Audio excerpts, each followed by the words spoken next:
बिहार में आरजेडी को सत्ता से बेदखल कर नीतीश कुमार ने बीजेपी के साथ सरकार तो बना ली है, लेकिन अब तक ना विभागों का बंटवारा हो पाया है और ना ही मंत्रिमंडल विस्तार को लेकर कोई औपचारिक ऐलान ही हुआ है।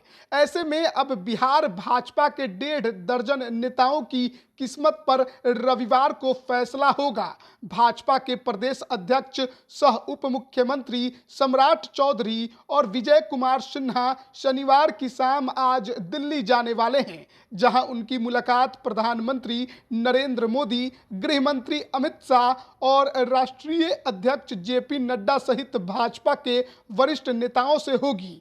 माना जा रहा है कि वरिष्ठ नेताओं से होने वाली इस मुलाकात में बिहार सरकार के मंत्रिमंडल विस्तार में शामिल होने वाले भाजपा के मंत्रियों, उनके पोर्टफोलियो, राज्यसभा के 2 सदस्यों, विधानसभा अध्यक्ष और प्रदेश अध्यक्ष के साथ ही बिहार विधानमंडल के दोनों सदनों में सत्तारूढ़ दल के भाजपा से होने वाले सचेतक व उप सचेतकों के नाम पर चर्चा होगी। जानकारी के मुताबिक बिहार भाजपा की चुनाव समिति की बैठक में इन नामों पर चर्चा हो चुकी है और अंतिम निर्णय के लिए केंद्रीय नेतृत्व को अधिकृत कर दिया गया है। अब केंद्रीय चुनाव समिति इन पदों पर चुने जाने वाले नेताओं के नाम पर मुहर लगाएगी।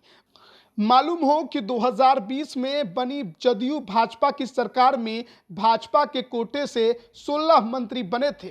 इस गठबंधन की पुनः बनी सरकार में भाजपा के 3 मंत्रियों सम्राट चौधरी, विजय कुमार सिन्हा और प्रेम कुमार ने शपथ ले ली है। भाजपा कोटे के कम से कम और 13 मंत्री का पद अब भी खाली है। इसके साथ ही गठबंधन के तहत भाजपा को विधानसभा अध्यक्ष की कुर्सी भी मिलनी है। इसके लिए कई वरिष्ठ भाजपा नेताओं के नाम पर चर्चा चल रही है। वहीं राज्यसभा के 2 सीटों के लेकर भी नाम पर मुहर लगनी है। इनमें से एक सीट पूर्व उप मुख्यमंत्री सुशील कुमार मोदी का कार्यकाल खत्म होने की वजह से, जबकि दूसरी सीट संख्या बल के हिसाब से बोनस के रूप में बीजेपी को मिली है। सूत्रों की माने तो एक सीट से भाजपा अपना उम्मीदवार उतारेगी। ज्यादा चर्चा है कि सुशील कुमार मोदी को ही दोबारा राज्यसभा भेजा जाएगा, जबकि दूसरी सीट से एनडीए सहयोगी दल को देगी। इस सीट से जीतन राम मांझी या उपेंद्र कुशवाहा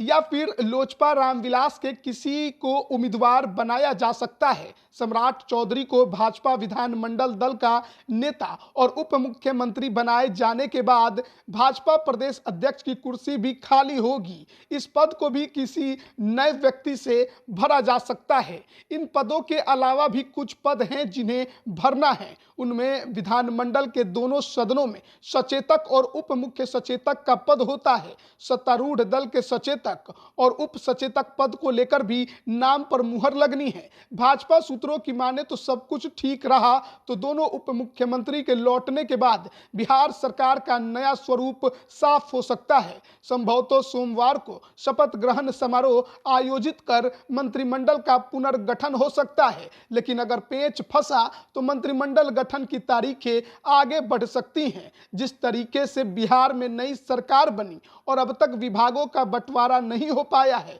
उससे नीतीश कुमार भी चिंतित बताए जाते हैं और शायद इसीलिए उन्होंने अपने पार्टी के पूर्व राष्ट्रीय अध्यक्ष ललन सिंह को दूत बनाकर पीएम मोदी से मिलने भी भेजा था। बीते शुक्रवार को पीएम मोदी और ललन सिंह की मुलाकात भी हुई थी। उसके बाद लगा कि शायद अब विभागों का बंटवारा और मंत्रिमंडल विस्तार हो जाएगा, लेकिन अब उप मुख्यमंत्री सम्राट चौधरी और विजय कुमार सिन्हा आज शनिवार की शाम दिल्ली जा रहे हैं और अब ये माना जा रहा है कि जब ये दोनों नेता दिल्ली से लौटेंगे तभी इस पर मुहर लगेगी। लाइव बिहार यूट्यूब पर सब्सक्राइब और फेसबुक पर लाइक जरूर करें।